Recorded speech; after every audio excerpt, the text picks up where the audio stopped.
You're listening to the Silver Lined Relaunch, and I'm your host, Hillary DeCesar, award-winning entrepreneur and transitional coach. Each week, I'll invite you to tune into inspirational stories, revealing how you too can turn ordinary experiences into the extraordinary. Feeling stuck? I'll share step-by-step strategies to fuel your ability to experience a life where silver linings are both abundant and possible. Well, everyone, welcome to this episode of the Silver Lined Relaunch. And, you know, when you get somebody that you have admired and respected and followed and then become friends with, when you get them to come on your show, it kind of is, it's that spark of the firework. And so today I am so excited to have my dear friend, John Assaraf, on with me. John, thank you for being here. It's so great to be part of your relaunch. So what many people don't know is the story of how I became your friend. And so I just want to quickly remind you of the time that we met. And it all started with this, it was fabulous. It was this moment of like seeing you across the room and I'm like, oh my gosh, but I got to go backwards in time a bit. And it was right after I had gotten separated and I was at a very much a low point. I was, career-wise coming off of a 10-year stint with corporate. And I happened through my mom, my dear sweet mom who's passed, she gave me a book. And it was The Secret. And I laugh because I'm like, oh my gosh, I remember, sitting up in a room in her house. And in one sitting, I just read the whole thing. And there was one person who stood out for me in that book, and it was you. And I thought to myself, you know what? I'm going to see if this whole manifestation thing works. I am going to meet you. And then someday I'm going to work with you, work as one of your coaches, all these great things. Well, 6 weeks later, you're in this conference and there you are. And I walked right up to you as if I had known you forever and said, basically, I'm Hillary DeCesar and I'm supposed to be meeting you. And I ended up, coming aboard with all of your different things. And the fact that you're here today and the fact that we have become such good friends, I'm just so, I love it. Manifestation and visualization and everything that you have taught me absolutely works. So thank you for coming here. Yes. As they say, it works if you work it, right? And if you don't do anything with the information and the knowledge and the skill, then it's like shelf help, I call it. Well, it really, you know what? I would agree with you that if you don't put the effort into it, then what you'll get back is just a smattering of like things all over. But I started first and foremost. I remember talking to you, and I said, I need that quality one-to-one training from you, and that was really the beginning of my whole journey around neuroscience and how the brain can impact your life. But I know for you, your story, and you've had so many relaunches. But could you tell us the most significant relaunches that you've had? Well, I think my initial launch was, going from, between the age of 13 and 17, I got into a lot of trouble with the law, was kicked out of school numerous times, was in detention centers. And so that first launch that I had was because I met a mentor. I met somebody who cared enough about other human beings to see potential, to see a mess, and to know because of his experience how to turn the mess into the message and the messenger. And this man's name was Alan Brown. And when I was 19 years old, I was either going to go to jail or the morgue. And so I was heading down that track on the wrong train, on the wrong track, picking up speed. And one day, my brother introduced me to him, and I traveled from Toronto to Montreal by train. And I sat down at lunch with this man who didn't know me anything. He didn't know my brother anything, so my brother taught him tennis. And he asked me what were my goals. And I said, well, I'd like to get a job. I'd like to get a car. I'd like to move out of my parents' house. And I'd like to buy some clothes and just go out and have fun on the weekends. He goes, well, that's great, but what are some bigger goals that you have? I said, well, I never really thought about it. So he gave me these documents. It was actually, and this will date me or age me. It was the 1980s goal setting guide, 40 years ago. And he gave me this document, and the first question in the document was, "At what age do you want to retire?" And I'm like, "What? I'm 19. I don't retire. My father's still working like a dog. I just want to get a job. Forget about retire." Second question was, "How much net worth do you want to have?" And Hillary, you'll laugh at this because I looked at him and I go, "Mr. Brown, what's net worth?" Right? And it asked all these questions. What kind of lifestyle do you want, etc. And he just said, just fill it out. Just do the best you can. So I wrote down, I want to retire at age 45. I want to have $3 million in net worth. I want to travel the world. I want to retire my parents. I want to buy a Mercedes. I want a nice 4-bedroom house, blah, blah, blah, blah, blah. And he looked at it and he said, well, this is some good stuff. He says, I'm going to ask you one question, and the answer to this question will determine whether you achieve every one of these things. And I'm like, really? Like one question is going to determine whether me, grade 11 dropout, failed English, failed math. I was making $1.65 in a shipping department, that I was working part time. Says, and one question is going to determine whether I retire at age 45 with $3 million and travel the world. And he looks at me and he goes, are you interested in achieving these goals, or are you committed? Mm. And so I said, interested, committed, interested, committed. I said, Mr. Brown, what's the difference? I knew that was coming. And he says to me, he says, listen, if you're interested, you'll keep doing what you're doing. If you're interested, you'll allow your limiting beliefs that you don't have an education to control you. If you're interested, you'll do what's easy and convenient, and you'll just stay stuck repeating the same patterns over and over and over again. He says, if you're committed, then, he says, then you'll upgrade your beliefs about what's possible for you. He says, if you're committed, you'll upgrade your skills to match the goals you want to achieve. If you're committed, you will develop the habits required to achieve these goals, because it takes consistency to achieve these goals, not just whimsical behaviors. He said, if you're committed, you'll do whatever it takes. No more stories, no more excuses, no more reasons. So he says, so are you interested? Are you committed? And so I was thinking, and I was a little nervous, and I said to him, I said, well, I'm committed. And he reached out his hand, Hillary. He looked at me square in the eye and he says, in that case, he shook my hand. He says, I will be your mentor. I said, Gee. wow. I mean, it's Wow. I said, well, what's a mentor? I didn't know. I was so green. And so that was my first launch, because, I then had to move from Toronto or Montreal to Toronto. Didn't know how I was going to do that. Did it. I then had to come up with $500, which I didn't have it. I had $40 in my bank account. I borrowed $460 from my mother, father, my sister, and my brother lent me some money. And I moved to Toronto, got into real estate school. And on May the 5th, 1980, I began school. 5 weeks later, on June 20th, 1980, I got my real estate license. And then he gave me a commission-only job in his real estate office, calling 100 people a day at 19.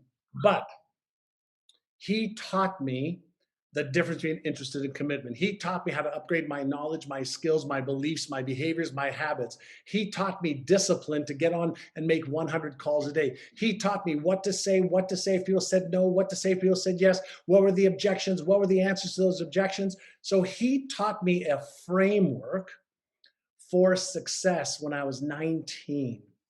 And the reason I share this is that was my initial launch. mm, And so over the years, I did real estate first, and I started my own real estate company, and I grew that from the age of 26 to 37 to an 85 office 1,200 person real estate company that was doing $4.5 billion a year before I was selling it, before I sold it.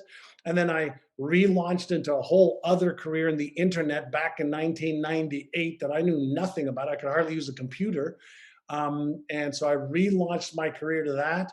And that was a success. And then I took some time off and relaunched again, and then crashed and burned with a company, with a business partner of mine. So then I relaunched again, and every time I've relaunched, I've used the same framework, which is probably worthwhile. Is the mindset, the skill set, and the action set needs to be right for whatever result that you want. And to boil that down, it's really a combination of psychology plus strategy plus some kind of accountability to the behaviors that you need to take, is what I've used for launching and or relaunching. But Well, it all starts with mindset. I love how you, first and foremost, you say it all starts with mindset. I mean, I agree 80%, I believe, of everything in Yeah, business. Now, the one thing when you talk about mindset, skill set, and then the action stuff and the things that you have to do in order to get there, can we talk about the one where you actually, things didn't go that great for you in that one company with the partner? And, yeah, tell us more about that, because I do think that sure. that's where you really learn a lot, right? When you have those misfortunes and the silver lining that came from that one. Sure. So I started a company helping small business owners with a very dear a friend of mine of over 30 years. And I put a little bit of money into the deal. He put a little bit of money into the deal. We were co CEOs. We grew from startup and an idea to 72 employees in a year. We raised $2 million from friends of ours. We put 2 million of our own money in, and things were going gangbusters, unbelievable, like exactly what we thought of, prayed and hoped and dreamed of. And then he and I started having some issues, especially when the market crashed in the 2008 timeframe, 2009, and we were franchising already after just a year of the success that we had, and the market just went sideways. The franchisees weren't able to do as well as we were able to do. He and I started to not get along, and we ended up, about 3 years later, it was a struggle for 2009, 2010, 2011, and finally in 2011, I was the acting CEO at the time. We decided that's it. We're going to close the company. And I actually decided that because my wife and I were the only ones putting money in for over a year.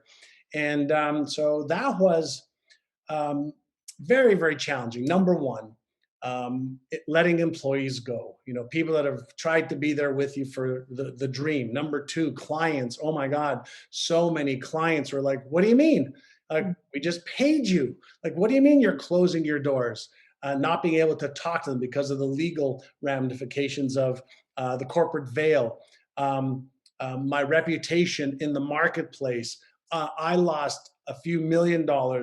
Investors lost money, and I couldn't access my database. I couldn't access my intellectual property. I was like, there's nothing that I could access. I had to go through a 2 year legal battle to get just my own IP back. So it was a crash and burn. And all that was left was dust and mindset. That's all it was, dust and mindset. And from that, I said, okay, I've built companies before.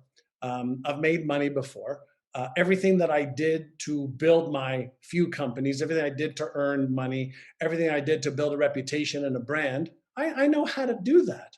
So I had to go back to, okay, uh, what am I really passionate about? And by the way, I need to also emphasize during all of this time, I'm making it very matter of fact. I was drinking an enormous amount of alcohol, especially since my best friend and I, he was living at our house during all of this for usually 2 or 3 weeks at a time because he used to live in Canada. So we didn't want to have the discussions necessary to break up. We were Mm. like a couple. right? We're a business couple that loved each other, cared about each other, and the breakup was so hard we would mask the discussions in alcohol, both of us. So that really, I gained 30, 35 pounds more than I am right now.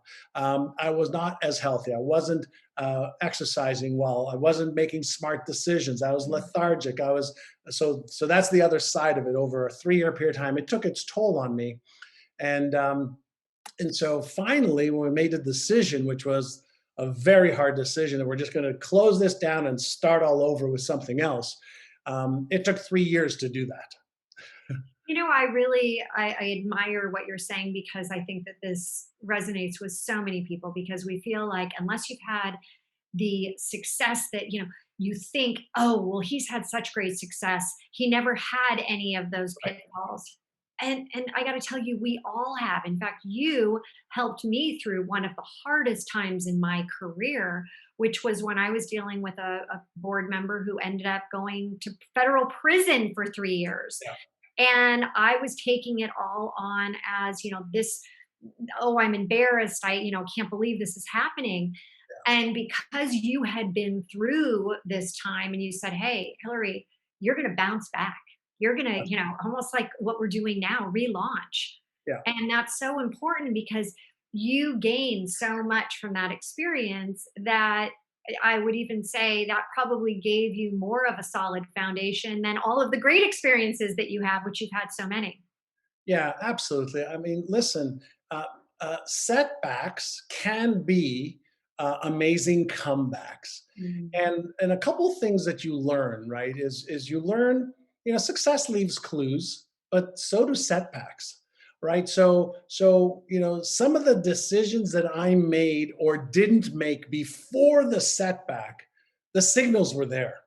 Mhm. There were things that I could have done when the smoke signals were there, and I chose to suppress. I chose to look the other way. I chose not to deal with the little thing, and the little thing became a big thing.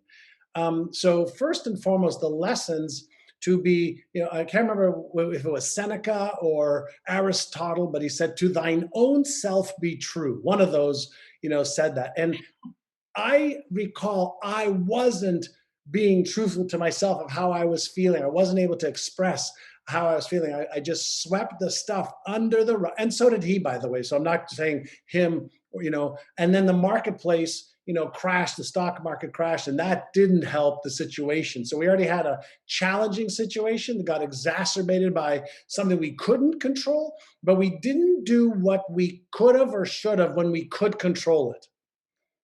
So how do you know when you're going down? You're going down, because so many of us try to go for that life preserver. We try to stay afloat. What advice do you give entrepreneurs that have maybe been holding on too long? Sure. So the first question I always ask is the same question I ask my very, very, very, very, very best friends if they tell me, John, I'm thinking about getting a divorce. And the question I ask is, okay, I want you to, or I tell them to do this little exercise. I want you to go to the mirror in your bathroom or wherever there's a mirror and look in the mirror and ask yourself this question: have I done absolutely, unequivocally everything possible to save this marriage, to save this business? Have I made sure that I'm not doing stuff because I might be embarrassed or ashamed or judged?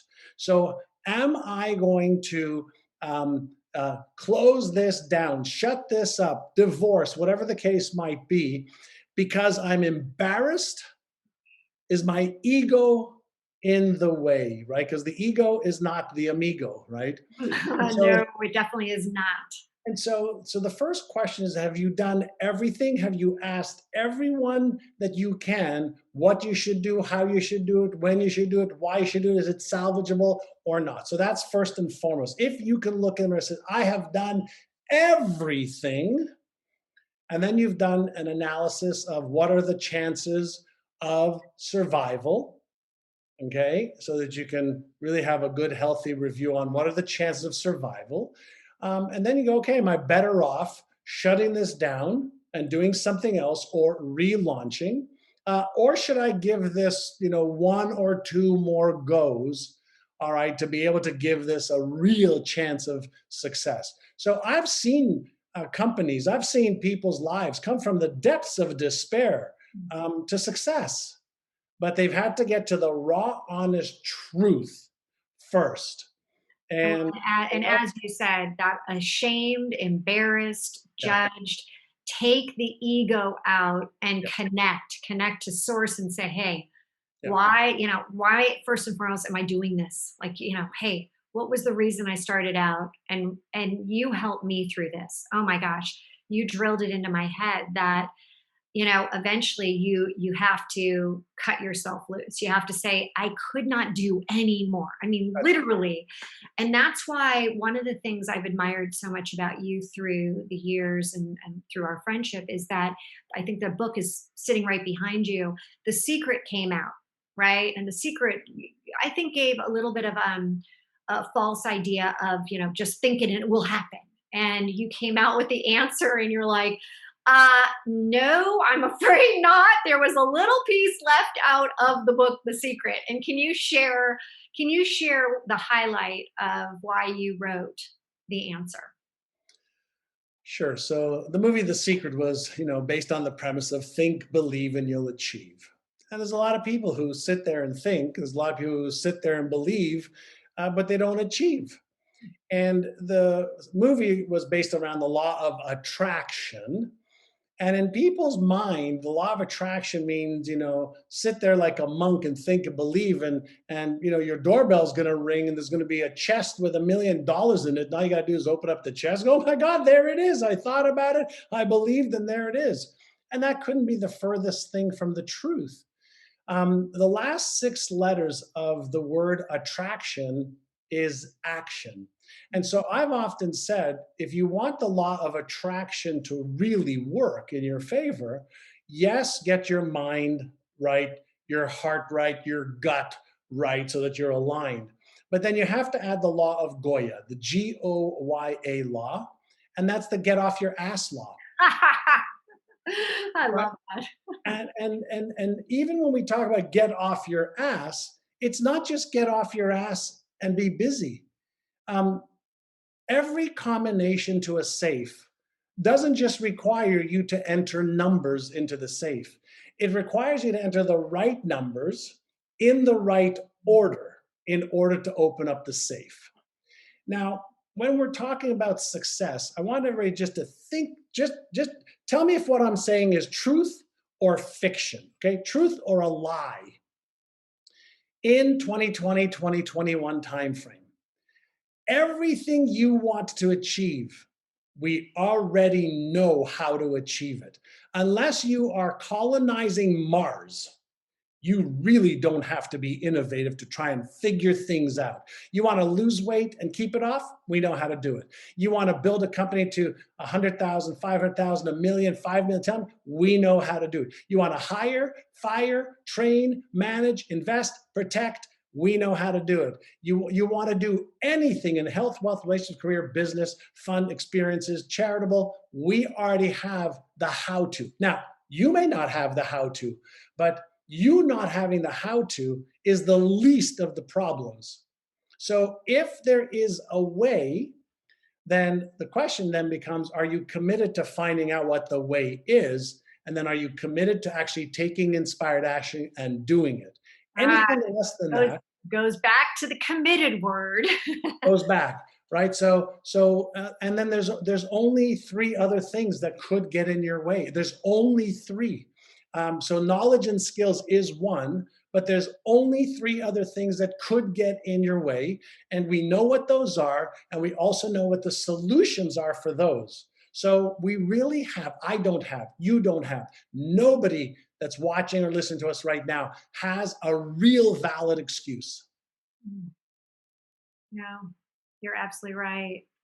And you know what? I realized that when, again, as you were helping me through this, what I was deeming as crisis, you were incredible about, like, hey, there is a solution out there. There is a way forward. And when you use the same type of example where it's already been done. There the answer is there. It's out there if you're willing to be open to understand it. And so with that, and I'll never forget this because I kept going, and I probably stayed in a little bit too long, but finally, you kind of got me to say, okay, I'm throwing the flag up because there really wasn't anything more. And it opened up a brand new world for me in my own personal relaunch.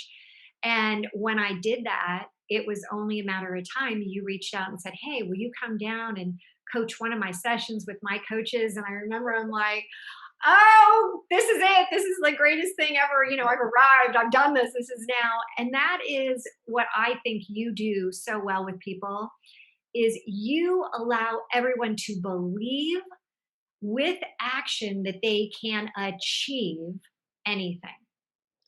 And with that, I just want to ask you, how has you moved even more than when we first started probably 10 years ago, getting to know each other.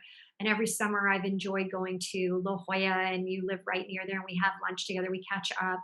And it seemed that, it probably has been forever for you, but when did you realize, as you said earlier, that mindset, that the brain, that neuroscience was at the root of every yes, the brain. When John and I first got on, all I saw was this big picture of the brain. That's his image on his Zoom. But when did you really embrace that, hey, people have to get to know this? People have to understand how important the brain is to everything that we do. So when I was 23 years old, I traveled around the world from actually September of 82 to November of 83. I took some of the money I made selling real estate and went and traveled around the world. And when I came back, I had zero money left. I actually owed my sister $17,000 because she helped the last part of the trip. I spent $72,000 total, 17 of which was hers. And so I had to work really hard to make a living again. That was another relaunch, and pay her back. And I worked so hard for so many, hours, days, weeks, months. I ended up with severe ulcerative colitis. So I had ulcers in my colon. And I saw this TV show, and there were some doctors talking about something called psychoneuroimmunology, 1983, okay, a long time ago. And psychoneuroimmunology was the mind body connection. And so they said, yeah, if you visualize healthy colon or healthy heart or healthy this or healthy that, then you're changing the vibrational frequency of your body. But there's this connection. One is if you're sick, then you're in a state of dis-ease. But if you are thinking healthy thoughts and feeling healthy and visualizing healthy, you're in a state of at ease. I'm like, okay, well, that sounds interesting. They said you're nothing more than a bunch of cells vibrating at different frequencies. And so I got this affirmation that I picked up in somewhere that basically says, "My body and all its organs were created by the infinite intelligence in my subconscious mind. It created all my muscles, bones, tissues, and organs. It knows how to heal me. I am now perfectly healthy." I read that every single day. That is an affirmation. I visualized it every day. Yeah. I want to show you, I'll show you something in just a second. I visualized it every day. I pretended that I was healthy and that my colon was healthy. And at the time, I was taking 25 silazapyrin pills a day. I was doing a cortisone enema in the morning, cortisone enema at night, a sigmoidoscopy at the hospital every month, trying to see inside my colon because the doctor said if it doesn't get better, they might have to remove part of my colon. So I was like, oh, no, no, no, no, no. I'm 23 years old. You're not removing anything. Well, I did this every day for 5 weeks, including starting to exercise, including watching my diet. So I would meditate, visualize, and I would do all the right things. And 5 weeks later, gone, all symptoms. No All way. the symptoms were God, gone. that's so great. Here is the affirmation right here. Oh Okay, my that gosh, I've look had at that. for And 40 years that I've tweaked. for Um, those that aren't watching this in video, he just showed me the exact one that he stated. And you said that, and 5 weeks later, you said it morning, night, or did you say it all day 10 long? Or times a day, 20 times a day. And I recorded it onto cassette tapes back then, yep. listened to it while I was driving. So that was the beginning of my understanding. Maybe there is this incredible, connection between body, mind, this spirit, who knows. Um, and then I started to visualize success in business. I started to visualize myself earning more. And I started to visualize myself traveling the world. And I started to use my brain better, as my early mentors taught. So that was the beginning. However, in the last 15 years, we now know that our brain is made up of networks and circuits. We have stress circuits, fear circuits, motivational circuits, spiritual circuits. And we know that we also have neurotransmitters, whether it's cortisol, epinephrine, or norepinephrine for the stress hormones, or dopamine, serotonin, oxytocin, for some other responses or reactions. And so I started to dive deep, deep, deep into the neuroscience and the neuropsychology of what causes me to have limiting beliefs or thoughts or habits or perspectives or emotions and feelings. Like, what's really causing it all? And because we have entered this era where up until about 20 years ago, we could only see a human brain, like a cadaver, a dead brain. And now we can actually look inside a human brain through an fMRI machine, which is a functional magnetic resonance imaging technology. We can actually see the brain in action in real time. So just like we use telescopes to look out into the cosmos and microscopes to look deep into the nucleus of an atom, we're now able to see more of our brain. So when you and I have a goal, and let's say we don't have the knowledge or the skill to achieve that goal, that is going to cause us to feel uncertain. Well, when we feel uncertain, we actually are going to activate that stress response in our brain. Now, we know when that stress response circuit is activated, the genius part of our brain, which is what I call the Einstein part of the brain, really deactivates, and we move more to our Frankenstein brain, and we are fearful. We lose motivation. We procrastinate. We put our foot on the brake instead of on the gas. So we can actually, really understand a little bit more what happens, if I have a fear of failing, or a fear of being embarrassed or ashamed or ridiculed or judged, or if I'm afraid of disappointing my husband or wife or my partner or myself again. So we can see these circuits turning on or off in the brain now. And so now we can override through some what I call our inner sizes instead of exercise. We can inner size to higher levels of awareness, focus, higher levels of behavior than being stuck or imprisoned by our old beliefs and habits and perspectives and self-image. So I got fascinated, 15, 20 years ago at a very, very deep level. And then, 7 years ago, I started my company, NeuroGym, to be able to work with some of the top neuroscientists and neuropsychologists in the world to find out what are the latest, greatest, best ways to help use my trillion-dollar brain better, right? We have the most phenomenal biocomputer, an organism that rivals anything we've ever created. And so I want to, number one, have the user's manual for me, for my children, for my friends and family. And then for the last 7 years, I've created brain retraining program for us adults so that we can develop empowering beliefs and let go of limiting ones, so we can be aware of the fears that are holding us back and how to let them go. And then, how do we level up our self-image of ourselves so that we match our self-image with the vision and goal that we have? Because if we do better than our self-image allows, we self-sabotage, Absolutely. right? So all of those things I just got fascinated with. And as the science became more readily available, I like to take complex stuff like that and make it easy for people to understand. And so that's, I mean, that's the journey around that. And you have done such a great job, because when we first became friends, I was a psychology major and I was very much, going down that path. And you are the person who really gave me the awareness of the brain and neuroscience. And that's when I became fascinated with it. And that's why I've continued down the path I've gone since, we started working together, because it And I'm is. so proud of you, by the way. Well, I thank you for all of it. You were literally my first mentor and my first coach, and I, tell people that I've been doing this.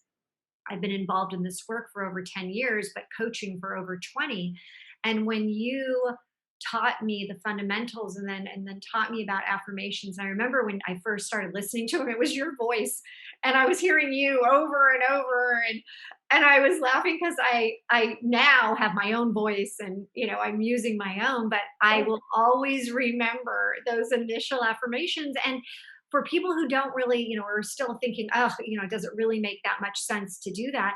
When you wake up in the morning and you start out your day, instead of letting, the monkey mind, instead of letting the mind take over and start to dictate the rest of your day, you taught me, lead with what you want to have happen that day, lead with the thoughts, and start off by doing that 5, 10, and eventually now I do at least 30 minutes in the morning. I love it. My husband will have to come and say, okay, you got to get out of bed, because now you got to stop doing these affirmations. But I get out of bed and I'm ready for the day. I feel that sense of worthiness, and it's all because of, the studying, and you exploring and teaching me the ways of how important the brain can be on everything. And there's no doubt, when I am now going up against anything, I really believe it's already happened, and I can feel the emotional side of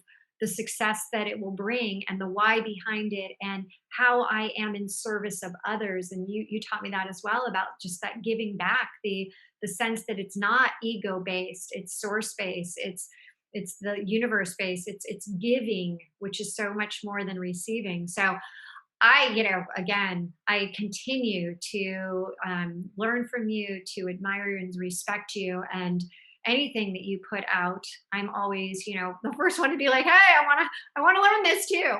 So, what are you currently working on and launching? I know there's several things going on in your world right now. Sure. So with where the world is going, so I'm always looking, 3 to 5 to 10 years ahead. And so we know that there's artificial intelligence is already in play. And we know that uh, there's ways to do diagnostics, and there's ways to, iterate somebody's path. There's ways to give people what they need, when they need it, how they need it, right on their mobile phone. And so the work that I'm doing right now is on looking at machine learning and artificial intelligence and augmented and virtual and mixed reality, and saying, okay, how can I use all of these technologies to help change neurology and biology, which affects behavior? So I'll give you an example. Let's say you have a limiting belief like, I'm not good enough, or I'm not worthy of this success, or I'm too young, or I'm too old, or I'm whatever. Well, what if you could put on a set of goggles and actually have an experience of seeing yourself actually being good enough, seeing yourself achieve the goal that you want, seeing yourself overcome any obstacle or limiting belief or fear or a self image issue? What if you could actually experience it before you actually were it or became it? Well, here's what we know. Anything that you can get into the brain, specifically the subconscious, and if we're using the visual cortex or occipital lobe of the brain, anytime we can get activity and fire those neurons together, we can wire them together. And so if I could put you in a, whether it's an affirmational movie an emotional movie with you as the lead actress or actor, and you can see it, think it, feel it, experience it in advance, and then go and behave in that way. If I could create the neural pattern in your brain, then you will behave in line with the new neural pattern that has become part of what's known as the default mode network. And so we know that it takes a certain number of um, neural expressions, okay, or neural activations. And I could do in technology 1,000 times faster than what you can do in physical. Mm. Okay, so using technology, I can expedite the neural pattern development by Right. activating your what's known as the neuroplasticity switch. So that's where I'm moving towards, and that's where NeuroGym, my company, myneurogym.com is our company, is if our brain can really develop new patterns and networks, which it can, and if I could deliberately create patterns and reinforce them, which we can, and if I could simulate reality through activating our imagination, which we can, then I want to use technology to be able to do it faster, easier, better, cheaper, and safer. Absolutely. How cool would that be? Yeah, And that's the whole default mode network. yeah. Just, It's resetting yep. what is, your automatic self now to just creating a new, improved version of you. Think about this. You upgrade your app software, right? Yep. You upgrade your computer software, right? What about your brain software, Oh, this is right? so good. And so now what we're learning is if, for example, you remember Jack LaLanne who invented exercise? Well, Yep. the reason I wrote my new best-selling book, Inner Size, is because we have these neuromuscles. So think about this: focus. Some people say, "Yeah, I have a really easy time focusing," and other people go, "Oh, my focus is awful." Well, what about memory? Oh, some people go, "Oh, my memory is great." Other people go, "Oh, my memory is terrible."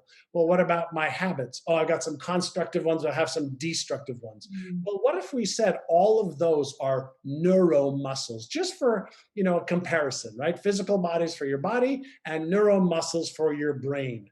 If it's possible to create and strengthen the neuromuscles that'll help you be healthier, happier, more successful, do you want to do that?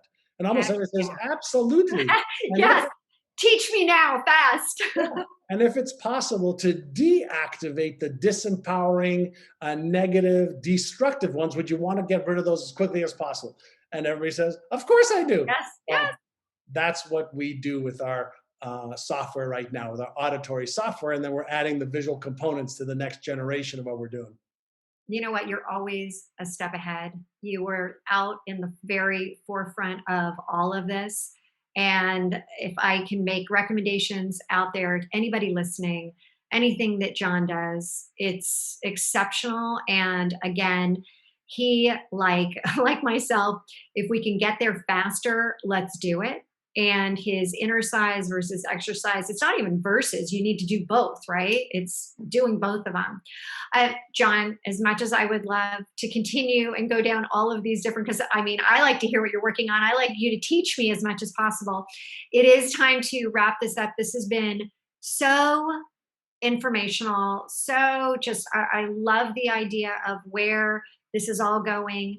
Can you let us know? I know that you've mentioned your website, but where is the best place to hear more about you and to listen? And I think that, you've got all these things that are out there that people Sure. can listen for free even. So what are you offering right now? Sure. So if anybody is on Instagram, I'm on Instagram. I've got an Instagram following. I'm on there every day. If anybody is on Facebook, I have a fan page and I do a live free training every Tuesday morning at 9 o'clock California time, 12 o'clock New York time. If anybody wants to find out more about our brain-a-thons, where I get together with usually 5, 6, or 7 other brain experts, they can go to brainathon123.com, brainathon123.com, and then pick up, one or all of my books on Amazon. My newest one's called Inner Size, the new science to unlock your brain's hidden power. And it comes with 9 brain training audios when you buy a book for 14 bucks on Amazon. Ah, so good. John, thank you. Thank you. It's always so much fun to hear. And for everyone out there, we're all going to, the Goya, we're all going to get off our asses right now and realize the importance of inner sizing and starting down this journey with you. So you are the best. Thank you again for being on. Thanks, Hillary. Great to be on. Way to relaunch again. Thanks, John.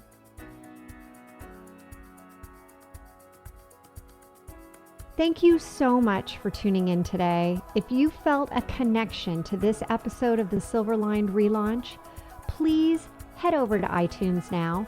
It would mean so much to me if you would leave a good review and help others find silver linings as well.